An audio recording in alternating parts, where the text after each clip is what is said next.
Hola, soy Daniel Bianchi y quiero invitarte a escuchar Migas de Pan. Es un podcast para explorar temas cruciales desde una perspectiva cristiana. He desarrollado los contenidos y te los presento de manera innovadora usando las nuevas tecnologías. Acompáñame, es un viaje de descubrimiento y reflexión. Conectate con tu dispositivo y compartirlo también con otros. Porque la primera paradoja que te encuentras es tremenda. Sí, es muy llamativa. Casi todos perciben que la influencia del cristianismo ha caído en los últimos 5 años, pero a la vez muestran un optimismo arrollador sobre los próximos 5. ¿Cómo se explica esto? Pues es la pregunta del millón, la verdad. Y lo valioso de esta fuente es que no intenta dar una respuesta desde un despacho en, no sé, en Ginebra o en Roma. Es un intento de tomarle el pulso a la gente que está sobre el terreno. Claro, a pie de calle, exacto. Pastores, misioneros, teólogos de África, de Asia, América Latina. Los propios autores lo dicen. Esto no es un manual de instrucciones. Es más bien una brújula para entender hacia dónde soplan los vientos. Un mapa del estado de ánimo colectivo, por así decirlo. Un mapa del estado de ánimo, me gusta eso. Pues vamos a desplegar ese mapa.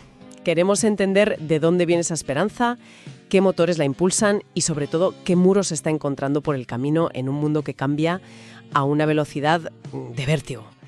Empecemos por ese optimismo que a primera vista parece casi ilógico. De acuerdo, vamos a hincarle el diente a esto. El informe presenta un gráfico que es súper visual. Sí, muy claro. Preguntan a los líderes que puntúen el estado del cristianismo. La línea baja cuando comparan hace 5 años con hoy. Cae, sí.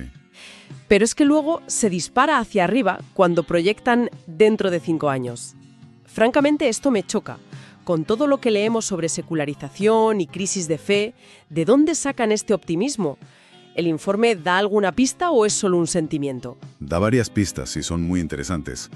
Lo primero, ese optimismo no es uniforme. Ah, vale. Es mucho más potente entre los líderes jóvenes, la generación Z y los millennials, y es casi explosivo en regiones como África y el sur de Asia. En Norteamérica y Europa son, bastante más comedidos. Y lo segundo, que es lo crucial, es que la esperanza no viene de fuera. Nadie piensa que de repente la cultura se va a volver más amigable. Al contrario. O sea, que no es un optimismo ingenuo en plan, bueno, ya mejorarán las cosas. Para nada. Es una esperanza que nace de una confianza interna. El informe la define como una creencia profunda en 2 cosas. La soberanía de Dios, por un lado. Vale. Y la adaptabilidad de la Iglesia, por otro. Es una apuesta por su propia resiliencia. Como si dijeran, el entorno es hostil, pero nosotros hemos sobrevivido a cosas peores y tenemos las herramientas para adaptarnos. Entiendo. Es una esperanza que mira más hacia adentro que hacia afuera. Pero, ¿esa confianza se corresponde con la realidad a pie de calle? Porque una cosa es lo que piensa el liderazgo y otra muy distinta es la energía que hay en las bases. Y acabas de poner el dedo en la primera gran llaga que destapa el informe. A ver, hay una tensión brutal entre el liderazgo y las bases. Aunque los líderes están esperanzados, la mitad de ellos, un 50%, que es una barbaridad, cree que la gran comisión, es decir, el mandato de difundir su mensaje, Sí. es una prioridad baja o directamente nula para el creyente medio de su país. Espera. Eso es una desconexión enorme. Total. Es como si el capitán del barco tuviera muy claro el rumbo, pero la mitad de la tripulación no estuviera ni remando. Exactamente. Y esa desconexión, esa brecha entre la visión estratégica y la movilización real, se ve de una forma clarísima cuando el informe se mete a analizar el gran campo de batalla del siglo XXI. El mundo digital. Ahí está. Sí, porque ahí el dato es de un consenso casi soviético. El 95% de los líderes dice que los espacios digitales son un campo de misión vital y que hay que invertir más. Pero aquí viene lo que no me encaja. La paradoja. Exacto. Al mismo tiempo, la confianza en que la Iglesia lo esté haciendo bien es bajísima. Creen que no están representando a Jesús de una manera real y relevante. ¿Cómo se come eso? ¿Es un fallo de estrategia? ¿Un problema de recursos? El informe sugiere que es algo más profundo. No es solo un problema de tener mejores webs o perfiles más activos en redes sociales. La paradoja es que, mientras la institución como tal parece paralizada o torpe, La acción individual es altísima. ¿Ah, sí? Más del 85% de los líderes y un 95% en Norteamérica dice que ha compartido personalmente su fe online. Ah, o sea que no es que la gente esté de brazos cruzados. No. Son los individuos los que están tirando del carro, mientras la estructura, la institución, parece no saber cómo organizarlo o qué mensaje dar. Precisamente. La gente no está esperando a que llegue el plan estratégico perfecto desde la central. Están actuando, probando, cometiendo errores. Y aprendiendo sobre la marcha. Eso es. Esto desplaza por completo la pregunta. Ya no es si hay que estar en Internet, eso está superado. La pregunta del millón, y el gran desafío que plantea el informe, es ¿cómo estar? ¿Cómo se pasa de tener simplemente presencia a tener una influencia auténtica y transformadora? Claro, porque una cosa es colgar una frase inspiradora en Instagram y otra muy distinta es construir comunidad o tener un impacto real en la vida de alguien. Me recuerda a una cita potentísima de un líder africano que aparece en el informe. Sí, es muy buena. Decía algo así como: el espacio digital es la nueva plaza del pueblo. Si la iglesia no está ahí, simplemente no está donde sucede la vida. Y el reto es que en esa plaza del pueblo digital es muy difícil cultivar la autenticidad y la profundidad en las relaciones, que es justo lo que, según el informe, se necesita para que el mensaje sea creíble. Claro, es muy fácil caer en la superficialidad. Muchísimo. Vale, si ese es el panorama, una mezcla de esperanza interna, desconexión con las bases y un desafío digital enorme, ¿qué herramientas creen que tienen para avanzar? El informe habla de unos catalizadores del cambio. En vez de leer la lista como si fuera la de la compra, ¿cuál es el que más te llama la atención o el que consideran más importante?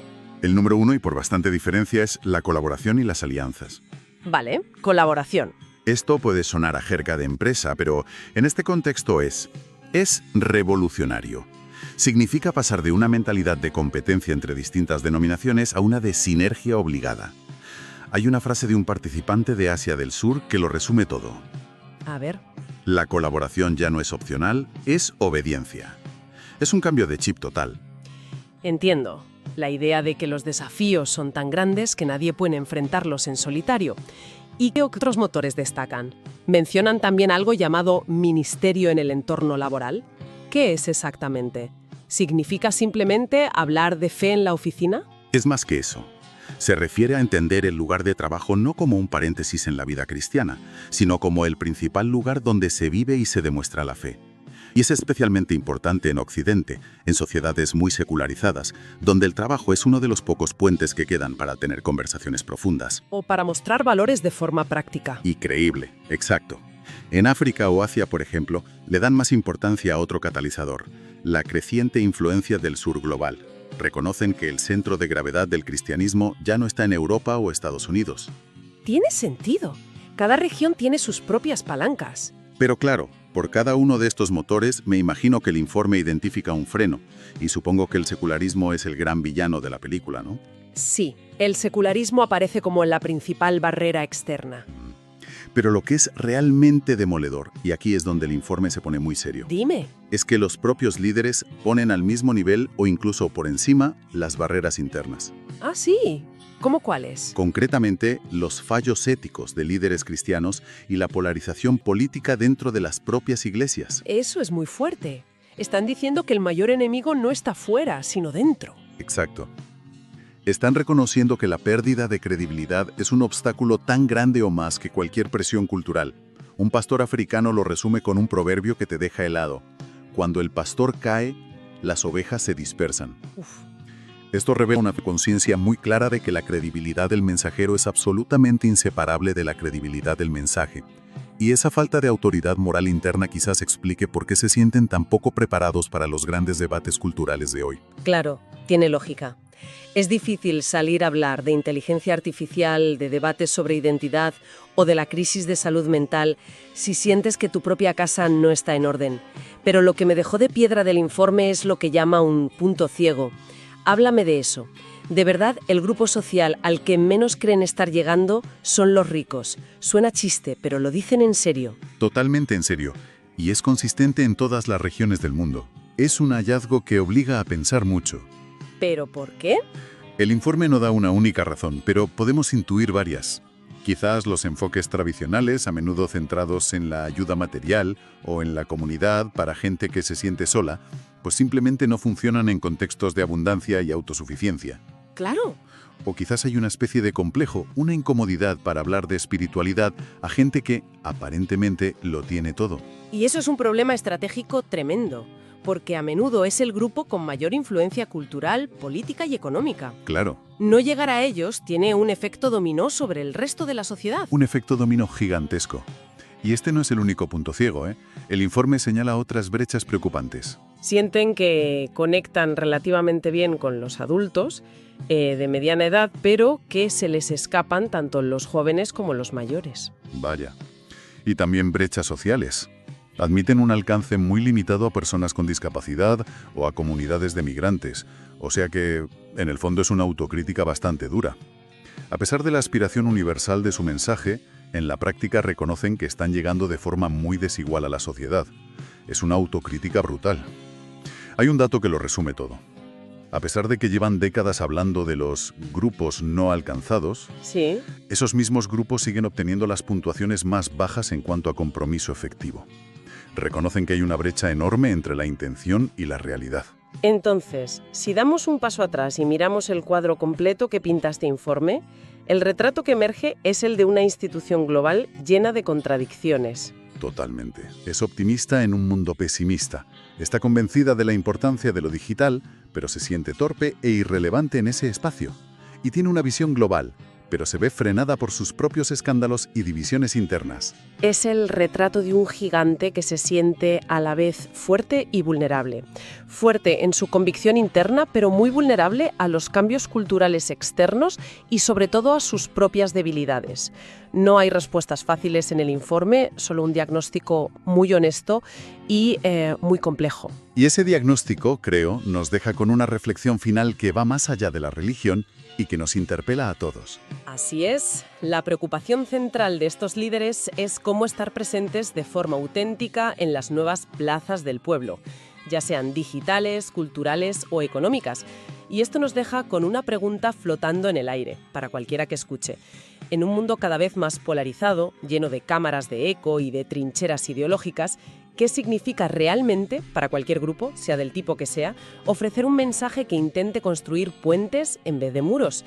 Y quizá la pregunta más importante de todas, ¿en medio de tanto ruido, queda alguien con ganas de escuchar una voz que no sea el eco de la suya propia?